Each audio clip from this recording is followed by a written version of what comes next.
Hey y'all, this is TCA Gaming. We have another PokeCard quiz. So this will be the second one in the series. And this one I'm going to try to include some other trivia along with each of the questions. Some of the questions are going to be easy, just like the last one. And then there will be some questions that might not be so straightforward. So I want you to do your best and try without looking up the answers on the internet. So question number 1. What is the name origin of Hitmonchan? So take a second, think about it. If you want to pause, this is when you would do so.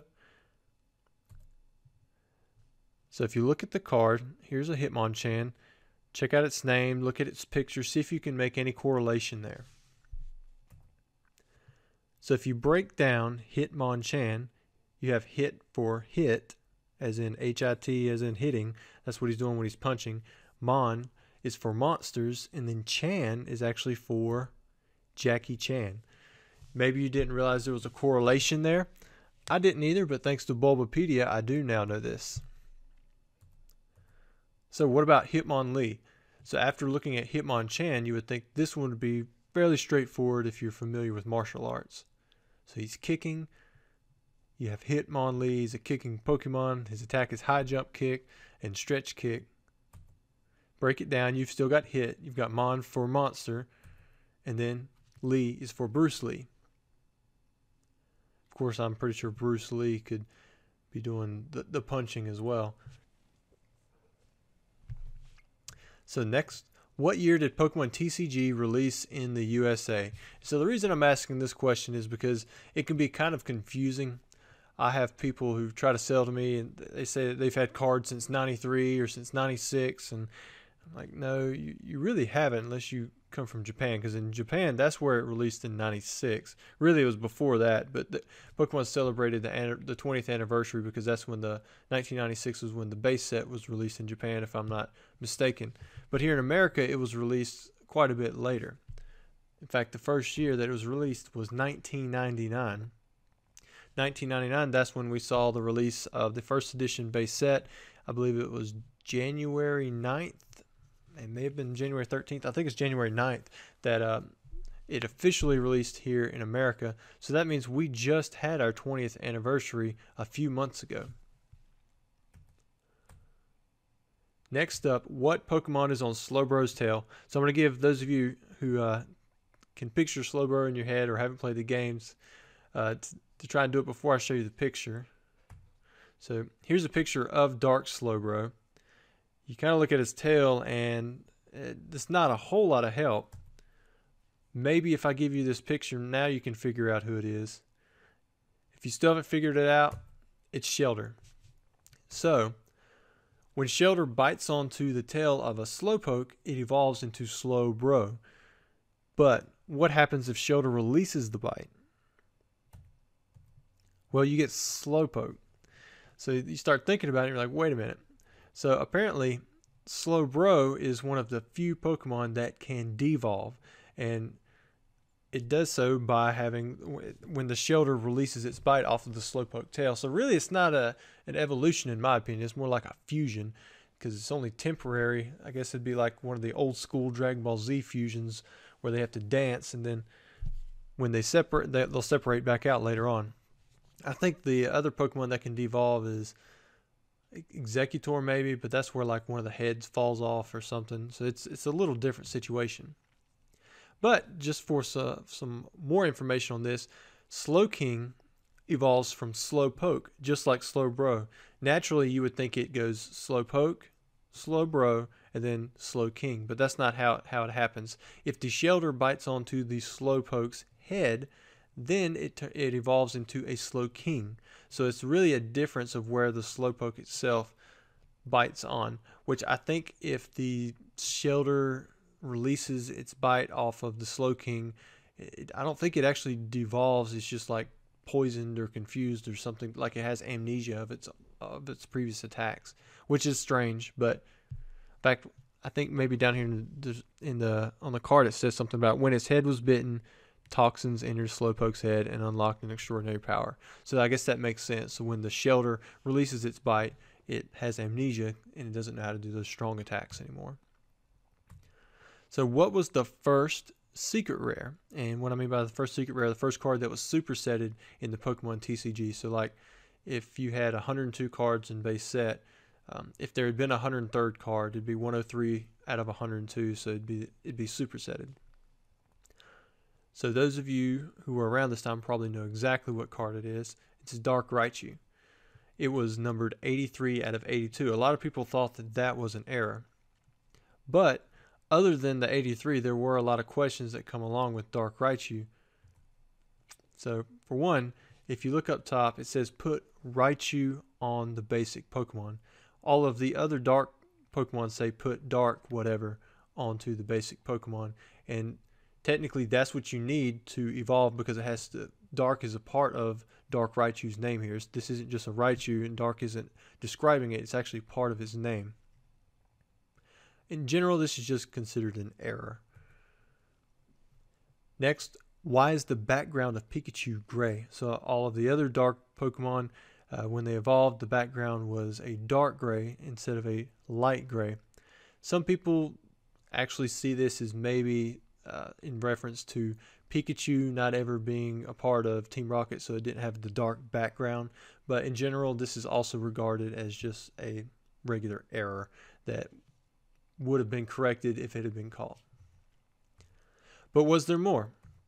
So if you look at the card on the left, that is the Dark Raichu in English, and the one on the right, you have the Japanese version of Dark Raichu.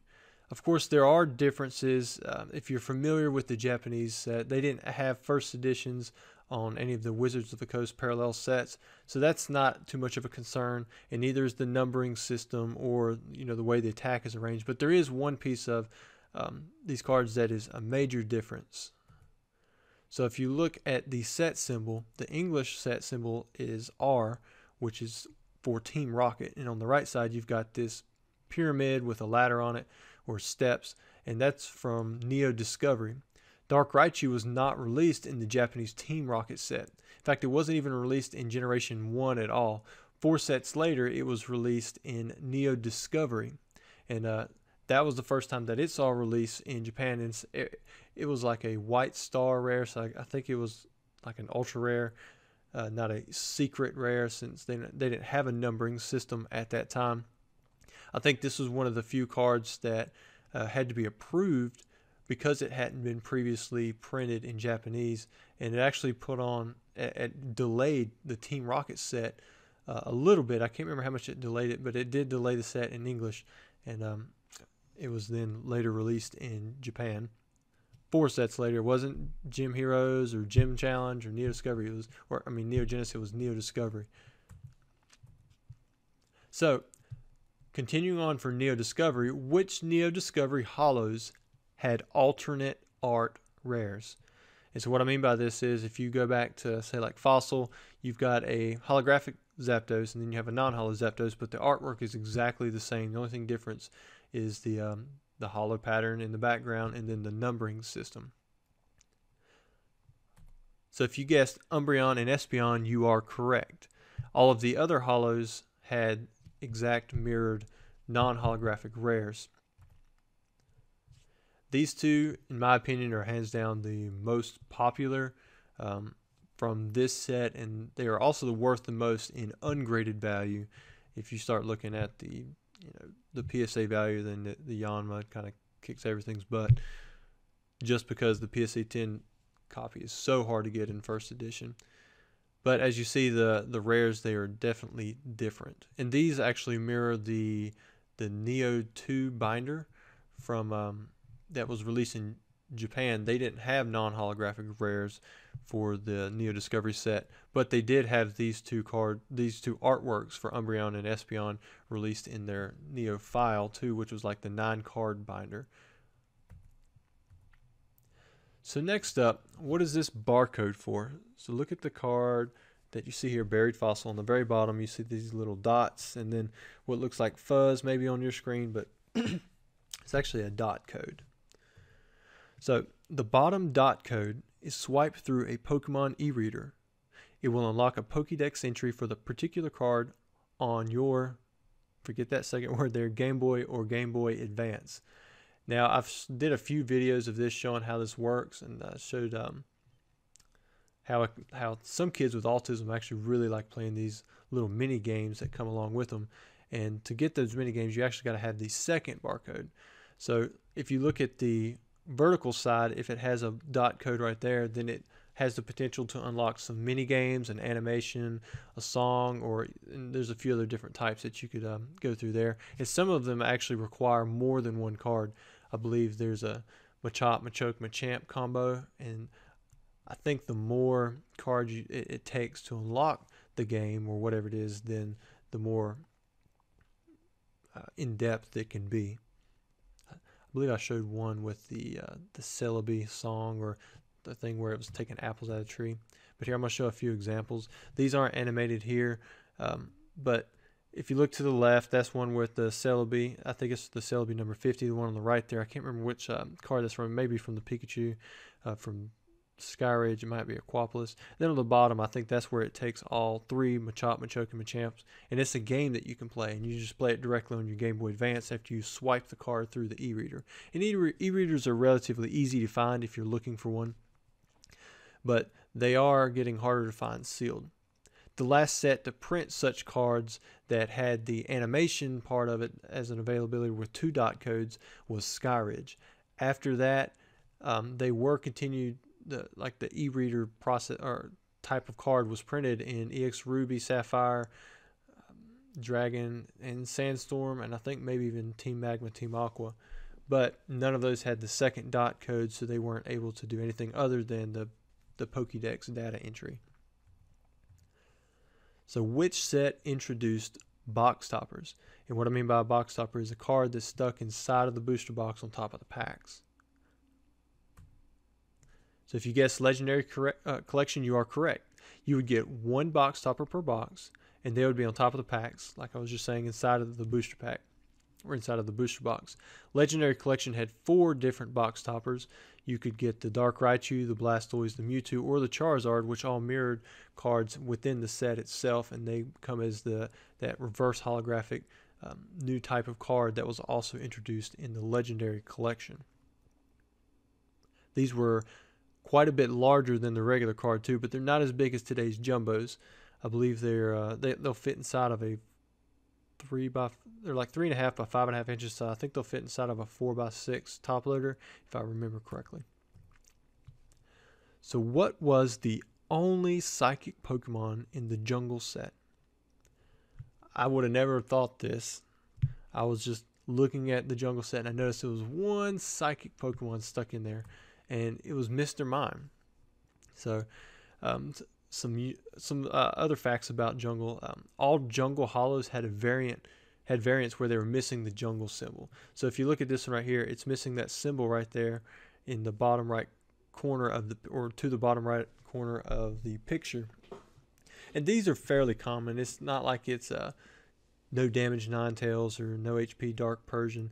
You can generally find these just for a few dollars more than the regular holographic. And then if you look at the Mr. Mime on the right here, you'll notice that it is non-hollow and it's mirrored to the hollow Mr. Mime.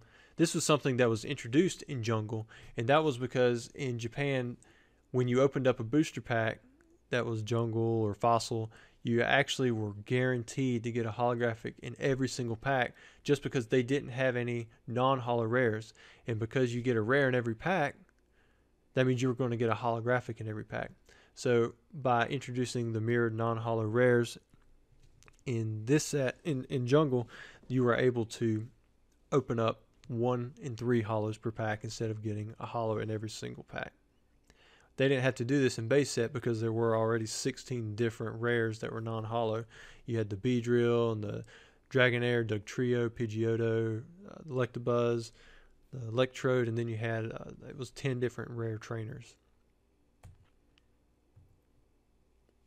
So all of the best of game promos had a winner's stamp, except which one? It was Professor Elm. There were 4 other reprints in this set, and they were also reverse hollow. If you remember those, you had the Electabuzz that was a reprint from base set, as well as the Hitmonchan, and then there was Rocket's Mewtwo and Rocket's Hitmonchan. Those were all good cards, and of course the Hitmonchan was probably the best used in like as a major card in a deck, in my opinion anyways.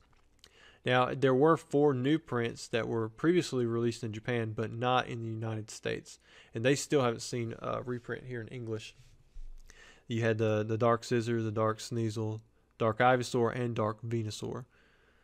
Dark Venusaur and Dark Ivysaur could have easily been stuck into the Team Rocket set, but I guess it didn't really line up with the whole theme of Dark Pokemon and Team Rocket. So how many Machamps were featured, or how many Machamps featured the base set artwork?